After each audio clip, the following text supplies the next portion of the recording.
Hi, good morning, good afternoon, and good evening, wherever you are in the world. Welcome to today's webinar from Real Story Group on why now is the time to rethink your MarTech stack. My name is Scott Dill. I'm on the business development team here with Real Story Group. And as you can see, our founder and CEO, Tony Byrne, is also on the line with us and is going to be taking us through the heart of today's presentation. But as we get started, I see a number of new folks here, and so I wanted to share a couple quick housekeeping items of note to keep in mind as we go through this quick half-hour session together. First, the presentation is being recorded, so to our subscribers on the line, you will be able to access a recording of this in your subscriber library. And then for everyone who's attending today, we will be sending out the slides from today's presentation over the next couple of days. Another thing to keep in mind is that we will have time at the end for questions. So if you do have any questions or feedback that you want to share, just enter those into the questions tab in the GoToWebinar control panel, and either Tony or myself will get to those at the end of today's session. For those of you who are new to Real Story Group, welcome. What we want to just start off with is a quick overview of the markets we cover within our research. We've been following a number of these areas for several years now, starting with web content management back in 2001, but since that time have added several other areas. You'll see they're represented on our famous or perhaps infamous subway map here. So markets like customer data platforms, omnichannel content platforms, journey orchestration engines, all real top of mind as folks are thinking about their MarTech or omnichannel technology stack. And Tony will get into more detail at the end of today's session, but I just want to point out there are really three key ways in which we work with our customers. If you are new to us and haven't worked with us in the past, you can either subscribe to our research at a self-service capacity where you'd have access to our research and decision tools for shortlist building and comparing vendors side by side. We can also advise you in one of these technology areas or perhaps with your entire MarTech stack. So we do have a stack advisory package that we offer as well. And then there's the hands-on consulting option that we have available where we act as an extension of your team as you're going through a stack assessment or perhaps technology selection project. So some things to keep in the back of your mind as you're going through today's session. And with that, I'm going to kick things over to Tony as he's going to take us through today. Tony? Sure. Hello, everyone, and thanks, Scott. So I wanted to just tell a little story to introduce today's session. I founded Real Story Group originally as CMS Watch almost 20 years ago now, based on diagrams like this. Of course, we're making fun of magic quadrants and waves and other kind of traditional analyses from traditional analyst firms where there's dedicated sort of winners and losers. And I was working at a systems integration firm at the time, and it was 2001, and those of you who were around then know it was kind of an economic crisis going on at the time, the collapse in the market, and I think a lot of collapse in faith in some of the technologies at the time that maybe we were sold kind of a bill of goods. And I thought that traditional analyst firms in particular have done a good job of guiding implementers like me through this kind of changing landscape. And so I decided to found my own analyst company, originally CMS Watch, now Real Story Group, to try to tell the real story about vendors, where they're a good fit, where they're not a good fit. And it just comes to mind because, of course, now we're in the midst of another financial crisis, of course, an economic crisis caused in large measure by a health crisis. And I think that's also causing a lot of enterprises to really reconsider their bearings and to try to have, I would say, more authentic relationships with their advisors and really understanding, hey, what is this world going to look like? How is it going to change? And so one little piece of that, of course, that larger picture is, what's going on with your tech stacks and what in general are we going to have to think about differently going forward. So, why should we be talking to you? Why are you here listening to us? Whereby does this expertise come from? So at Real Story Group, we've been working with hundreds of large enterprises over the last 20 years. And in particular, larger enterprises. So 16 of the Fortune 20 have licensed our research. And we also have this advisory council of stack leaders, MarTech and Omnichannel stack leaders at major enterprises. And it's been convening now for a little bit more than a year. And a lot of what we know has really come out of this private peer group meetings. So originally we had them in person. More recently, been doing them virtually. This isn't an actual picture of the council. I thought you might enjoy a picture of dogs, but our council members are equally good looking. The reason why I don't is because these are completely private sessions. And so these MarTech stack leaders can kind of let their hair down and really talk to each other and to us about what's going on. And we've had some really candid discussions around how their world has changed in the last 6 months or so. And so what I'm sharing with you today is sort of a sanitized version of that. I won't mention specific people or companies, but just what are we hearing from large enterprise stack leaders, and what does that mean with respect to your stack? So I'll remind you once again that if you have any questions or comments or things you disagree with or any kind of anecdotes you'd like to share, it's a large group that we have on the line here, so I can't unmute you, but I do invite you to use the questions tab in your GoToWebinar control panel to just chime in on anything at any time, and we'll definitely have time to address your questions, your concerns, your disagreements at the end. But let's get into it. There's really kind of 4 key themes that we see emerging out of this crisis, and I'll introduce them now, and then we'll go into some more detail on each one of them. So the first one is really around acceleration, a sense that there were a number of trends that were important leading into this current pandemic, and now it just seems like everything has kind of sped up, or certainly a number of things have sped up. Second one is this kind of renewed emphasis on flexibility as patterns change very rapidly, for some companies overnight. Obviously, a new, fresh look at efficiency, particularly with respect to your tech stack, as companies quite naturally take a hard look at costs. And then finally, this notion of humanity. And, you know, it feels a little bit like a vague concept, but hopefully you can all dial in on this notion that what this is teaching us is the importance of human connections, even if we're not in offices together always. And so, you know, what does this mean with respect to not just connecting with our customers, but also internally around MarTech stack teams? What does this mean around the way that we relate to each other and make decisions? So let's dive into these 4 themes. First one around acceleration, and this one was really loud and clear that we've been hearing really from all of our subscribers. First is a real sharp uptick in e-commerce everywhere, and this has been a really interesting trend, including among enterprises that traditionally were just sticking their toe in the water of e-commerce, suddenly found that their whole foot and, you know, it's all the way up to their knee in the pool now because of, you know, the intense interest in e-commerce and a lot of really fast lesson learning there that's happening. And I think a lot of organizations who weren't necessarily well prepared for that are now having to double down on this. There's a related kind of theme here around enterprises seeing just arbitrary spikes in information services and support requests, a really kind of intense demands, and then particularly within specific channels, and a sudden sort of rush of interest in one area, and then it subsides and picks up in another one. So a lot of the normal patterns of interactions with prospects and customers have been upended. Certainly in that kind of environment, you can imagine then we're seeing a real need for kind of faster technology decision making. This one's a tough one because, you know, we have really emphasized over the years the importance of taking a more agile design thinking approach to selecting technology that emphasizes a real hands-on test-based process. And we feel so strongly about this. Most of you know my colleague Jared and I wrote a book on this called The Right Way to Select Technology, which really emphasizes a test-based process. But one of the things we've been doing with some of our subscribers and consulting clients, though, is figuring out how to accelerate some of these decisions in a time where, in some cases, there's real time costs.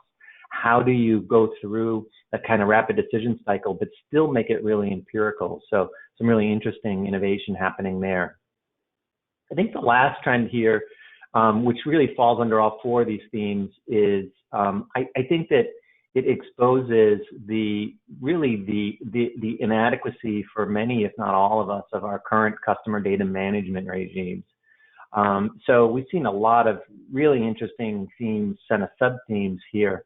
First, we've seen sort of poor CDP fit based on customers who are early adopters of customer data platforms, where it turns out that there's actually significant differences among the vendors under the hood in terms of the types of services and the types of architectures that they plug into and what their assumptions are around your needs. And we've seen, particularly over the last, maybe 2-3 years ago, a lot of impulse buys in the CDP marketplace, and now kind of some, sort of rookie regrets. And we're seeing a number of CDP replacement projects going on right now, which is really interesting. Among some of the themes that I think have emerged more recently is around enterprise integrations, not just integration forward with your different engagement systems, which is a classic CDP kind of use case, but also the growing importance of integration with the rest of your enterprise data ecosystem, and what does this mean with respect to architectural models as well. And finally, the relevance of your customer data platform. Is it just marketing focused, or are you really trying to spread it out for more omni-channel purposes? And I'll refer you back into this sort of arbitrary spikes of information and services and support requests. And I think a growing sense that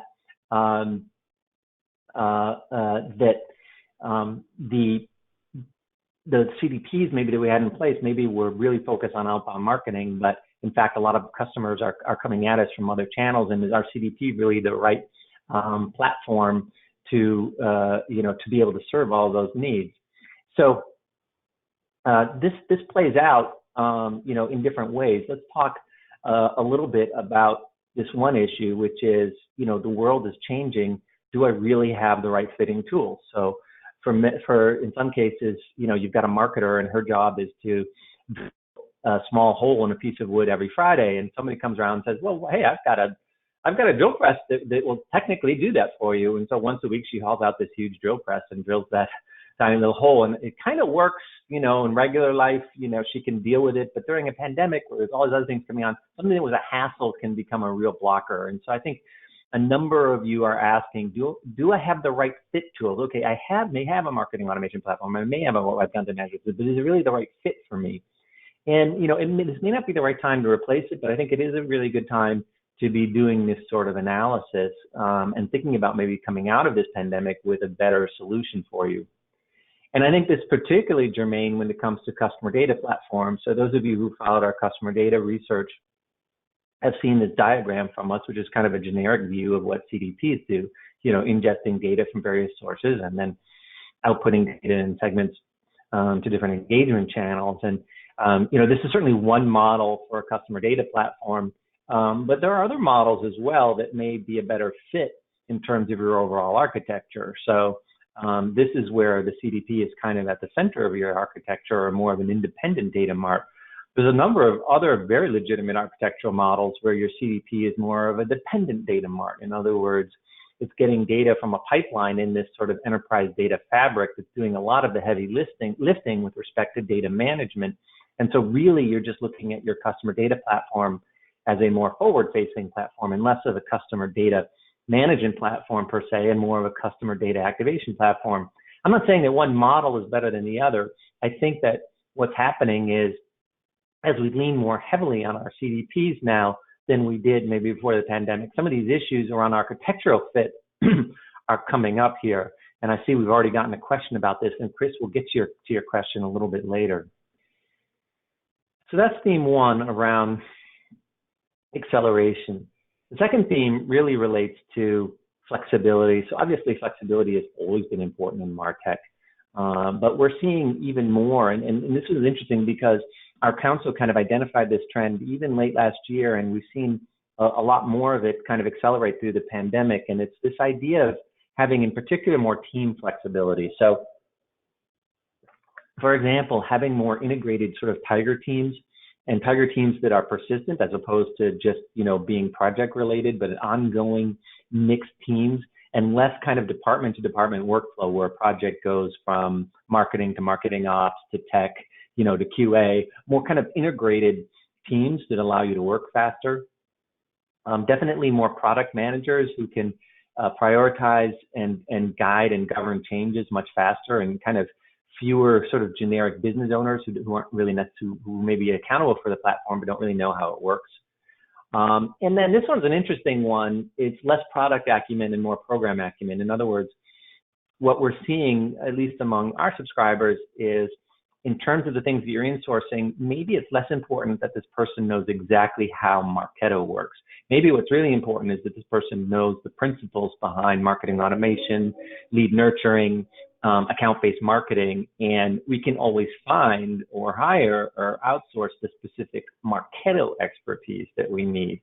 And it's just interesting because I think for a long time we were really counseling our subscribers to make sure that you had platform expertise on your side of the table, so you weren't always dependent. But I think what we're learning is maybe a little bit more sophisticated, that what you need is program expertise above all, and then platform expertise hopefully you can find. Definitely seeing shifting demand patterns. So we hinted about this a little bit in terms of acceleration, but people, customers and prospects who were showing up in one channel are now showing up in a different channel. Really unusual activity spikes and dips, very unpredictable, a lot of pattern shifting that's going on, a lot of behavior shifting that's going on, especially digitally. And so this is requiring organizations to really flex the way that they work, because they can't necessarily depend on consistent patterns. And so this has some really key impacts with respect to your tech stack that I'll mention in a minute, but even with respect to how you work with vendors on a day-to-day basis, we're seeing a lot more of you really look at things that in your contracts that may not have been particularly germane in 2019, but are really critical in 2020 around things like API call volumes, performance SLAs, and so forth. So, you know, in terms of shifting demand patterns, let's talk about that a little bit more. I mean, we've been talking about this problem for a while, which is the silo problem, where you have isolated, disjointed, and inconsistent customer experiences. And part of that is because we made our silos, in a sense, too self-contained and too smart for their own good, where you have ads, web, email, mobile, chat, call center, so on and so forth, each with their own content store, each with their own customer data store, each with their own rules, each with their own planning subsystems, and each with their own analytics and reporting subsystems. And all of this then leads to a mess with a lot of attempts at horizontal integration. But what then happens is, you know, you may have assumed that, okay, well, we don't have a great experience with respect to our web channel, but we do an email, and I can just drive people into email, and that way I can leverage the strength that I have in email or in social. But the reality is, when people start showing up in different places at different times that don't match historical patterns, it really brings into high relief for a lot of our enterprises where they're coming up short. And you know, it varies from one to one. I think we found, for example, you know, here's an example where, you know, it's a particular enterprise that has not invested a lot in their inbound web personalization, but it's done a lot of work with email and now is running into a little bit of problems. We've certainly seen the converse as well, where we have a lot of enterprises that have invested a lot in really smart websites and web applications, but their email outreach and other outbound messaging has been thin, and now they find that their customers are wanting to engage that way more, and they're struggling a little bit. So, you know, in terms of having to kind of rebalance your stack at some level, comes into play here, but that becomes very, very difficult when you have these separate kind of technology silos. So talk a little bit more about that later in the half hour. What do you address? How do you deal with that? Third theme really revolves around efficiency. And of course, we've always wanted efficiency. I'm not suggesting that any of this is brand new, but there are new twists on this. I think it's brought into greater relief concerns around stack redundancy. Maybe I've got the same platforms that seem to be multiple platforms that seem to be doing similar things. Whether they're actually doing similar things or not is, of course, something to explore. But, you know, it's not unusual, for example, among our large subscriber base to have multiple outbound engagement platforms, from email service providers through channel marketing automation, traditional marketing automation platforms, so on and so forth. And so there are important questions being asked around who's paying for what. Do we have significant overlaps here now more than ever? Obviously, that's critical to uncover. What we're really seeing a successful way of navigating this is through a more services and capabilities analysis. So looking at this less from a platform perspective and more from a services perspective. And I'll have more to say about that. But in particular, resisting calls for vendor unification. So how vendors have responded to this, particularly large vendors like Salesforce, Adobe, Oracle, Acoustic, and others, is to come at this and say, well, we can solve your problem by just buying all of our stuff. And you definitely want to shift away from that. And this has gotten really intense, where in some cases we've seen these large vendors even refuse to participate in procurements where there was just a single product in their stack that the customer wanted to buy, because they are very heavily incented right now for you to buy into their entire stack. We'll argue, of course, that no vendor is going to get you to an omnichannel stack by themselves. Obviously, a starker look at marketing attribution. Marketing attribution has always been critically important, but now a lot of new attention being paid, particularly as we look at digital media spend not being as traceable in terms of how we can tie it back into KPIs that really matter. That old adage from Mad Men that, I've got, I know that 50% of my ad spend is wasted. I just don't know which 50%. That was coming out of television and the broadcast and the billboard era. Unfortunately, we can now in some ways say similar things around even our digital media spend because of the inability to track things all the way through the life cycle for full lifetime value. So this idea of this longstanding idea of MadTech, which is sort of having a better connection between AdTech and MarTech, more important now than ever, particularly as we see some organizations ramp up their ad spends, particularly while there's still cookies around, but then going into a lot of problems then downstream in terms of actually managing and nurturing those leads. I think there's a growing recognition that attribution is less of a technical problem and more of a data challenge as well. In other words, you can't really solution your way out of this with a single vendor. This is just a lot of work that has to be done across your whole lead flow and across your whole stack to really be better, to get better at your marketing spend analysis. Then the other thing that came up in a couple of our meetings, in a couple of our council meetings, which we found was really fascinating, was taking a harder look at the content supply chain. This has been a real issue that's been a bugaboo for personalization for a long time, which is kind of a lack of the necessary content variants that I need for personalized experiences. And I think organizations are looking upstream and saying, hey, do we need all this really high production value? Maybe we need to push stuff out really quickly. It's all going digital. There's less of a expectation on things being really heavily overproduced. Maybe we can create things faster and focus more on variants and personalized rather than these beautifully produced one-size-fit-all artifacts, which is really interesting. And I think this theme is going to come back in the next round as well. So, the way to address some of these issues is to make sure that you've got a reference architecture and that architecture is more of a services model rather than a vendor model. This is the one that we've put out that really emphasizes this bottom tier here around enterprise foundation platforms. That these are really critical if you want to have a more omni-channel, customer-focused future, that you want to get kind of smarter down at this tier down here with respect to core customer data, personalization, and customer intelligence, so that you can get simpler in this tier. And what's been really interesting in some of the product selections where we've been helping some of our subscribers over this year is watching them replace kind of these heavyweight platforms in the content and engagement management tier here with much simpler platforms, because they push that complexity lower in their stack. So there's some big wins for you as well.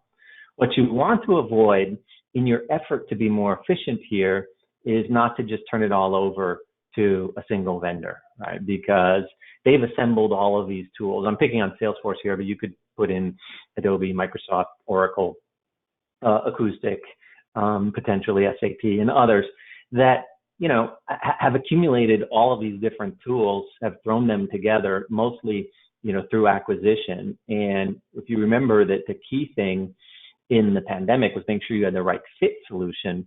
Almost by definition, many of these tools are not going to be a good fit for you. So I'm not saying don't look to Salesforce for certain solutions. In fact, they may be an anchor in your stack, but don't default to Salesforce and Adobe and others on the assumption that all their tools are going to be right fit for you, or for that matter, that they're all going to be well integrated, because you will be sorely disappointed.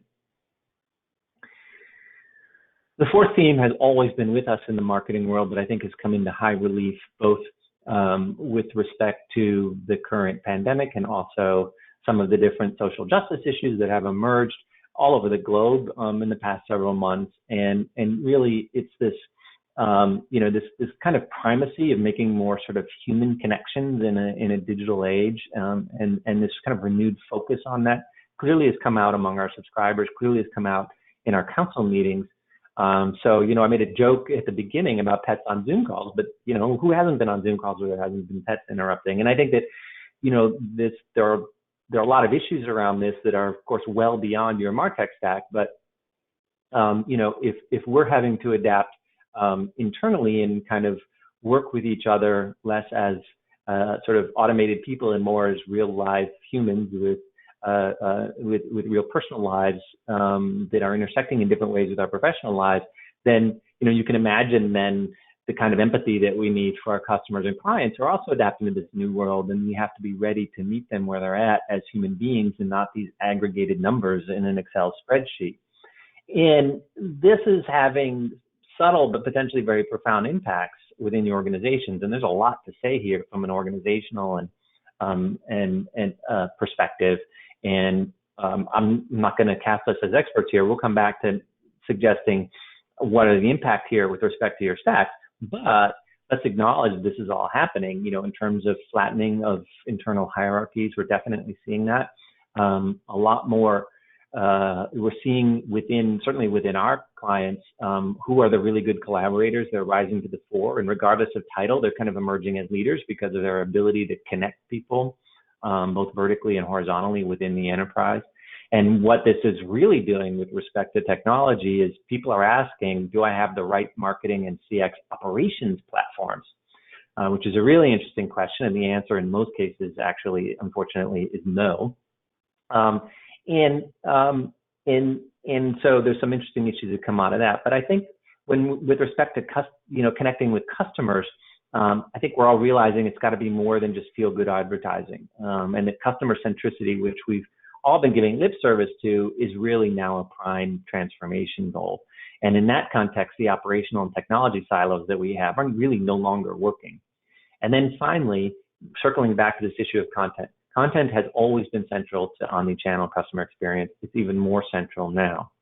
So let's talk a little bit about this. First, with respect to customer centricity, you need to extract some of that complexity, some of those services out of your individual silos and push them lower in your stack. We've talked about unified customer data, clearly omnichannel content, and then what I just mentioned, omnichannel operations. And the goal here, obviously, is you want to have consistent planning and messaging, but quite frankly, your own staff are really clamoring for this. This is an area that really, even though it's not necessarily customer-facing tools, it's going to allow you to be much more effective in the way that you. So paying attention to customers also means paying attention to your marketers and others who are trying to coordinate these things that are not always readily coordinatable just by email.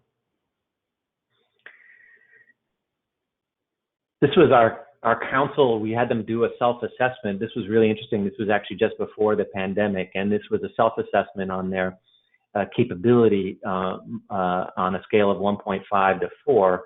So 2.5 was kind of median. And the analytics and operations model's fairly mature. I think unfortunately we kind of came into this pandemic with lower maturity around customer data orchestration and omnichannel content. And I think that what has happened is the pandemic has exposed these deficits and has really got us focused. And so that's why I'm really calling your attention here to this notion of customer data management and the acumen and the platforms you need to build there. And then this really, I think, a new urgency around content management, particularly content management in a way that supports personalization models. And so if we come back to this notion of looking at this less in terms of vendors and more in terms of a services reference model, it looks something like this. Once again, in the green over on the right, this kind of oversight and management of these complex platforms increasingly important. And if you look at this from a stack perspective, obviously you've got customer intelligence at the bottom, providing models and predictions through your customer data management fabric, which provides the data elements and the segments, personalization layer in purple. And then there's a reason why we have the red there, the omnichannel content management closest to the customer channel, because it's really critical that you think through, you can put all kinds of effort into customer data and personalization. If you don't have the right content and experiences to deliver to people, all those investments go to waste. So that's a real bottleneck you want to think about addressing with your peers, and something really critical to think about with respect to your stack overall. So 4 key impacts. First, definitely CDP, we now think of as customer data primacy. It's really critical to your enterprise, but you really want to make sure you've got the right matching tool. Stack rationalization should not mean just willy-nilly vendor unification. If anything, it probably means more vendor diversification.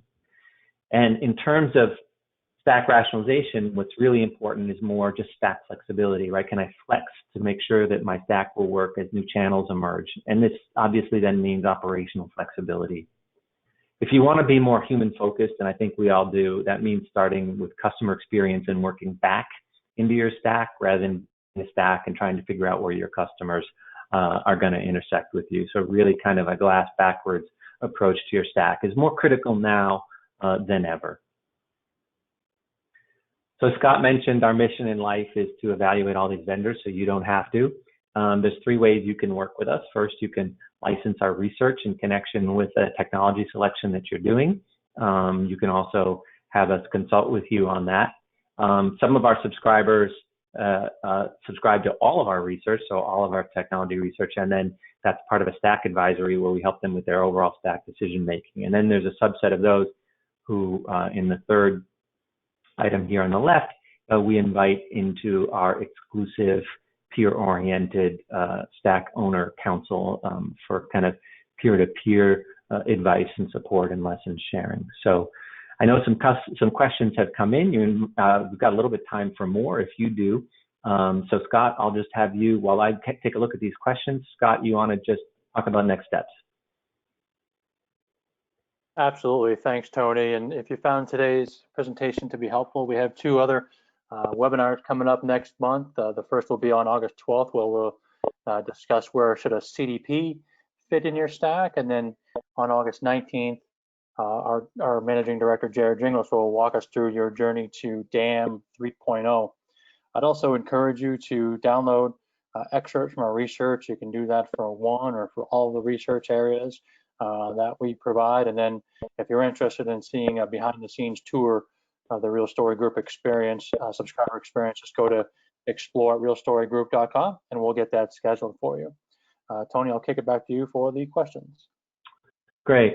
Thanks, Scott. So a couple of really good questions here. Chris is asking CDP replacement. Is there a theme on why they are switching? I think it was just because there was a phase there where there was a lot of hype around CDPs, and there was a sense we need one, and then we bumped into a vendor or 2 and said, hey, that works, and so we went and licensed it without always knowing exactly what your requirements were specifically, and even more critically, where it fits into your overall stack and your operational models. And so that led to, I think, a plethora of mismatches, and some enterprises now getting smarter about what they need from a CDP, particularly what they don't need from a CDP, and where is it going to fit into your stack, and what services do we want at the CDP layer as opposed to other layers.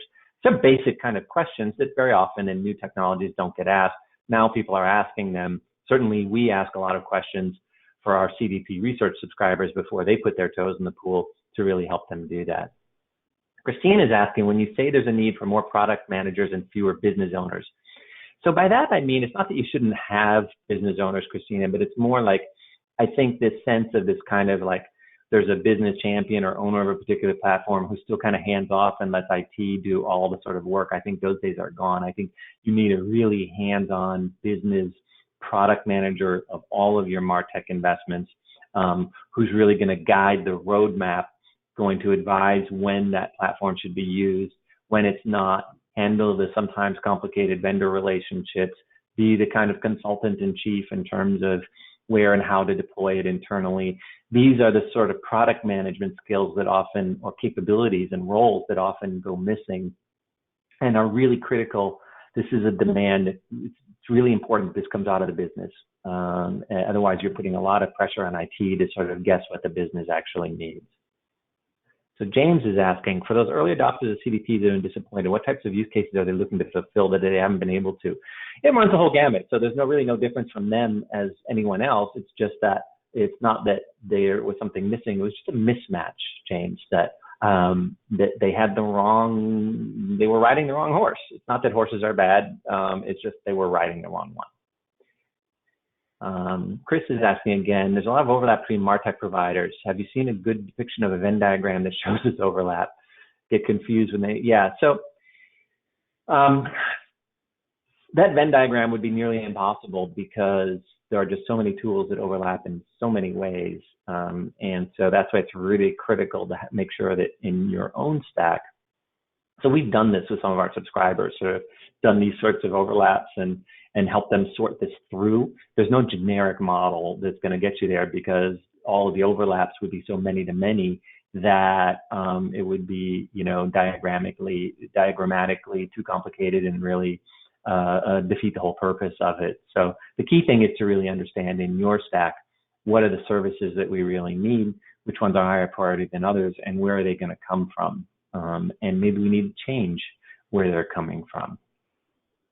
So with that, we have run over a little bit, but thank you for your questions at the end. Those of you who are subscribers, you can look forward to getting a recording of this, which you can share with your colleagues. Those of you who are not subscribers will get a copy of the deck within the next 48 hours. As Scott mentioned, we've got another session coming up on CDPs. And if there's any way that we can be useful to your MarTech team, feel free to reach out to us. So with that, for Scott Dill, this is Tony Byrne, signing off until next time. Thanks. Bye now.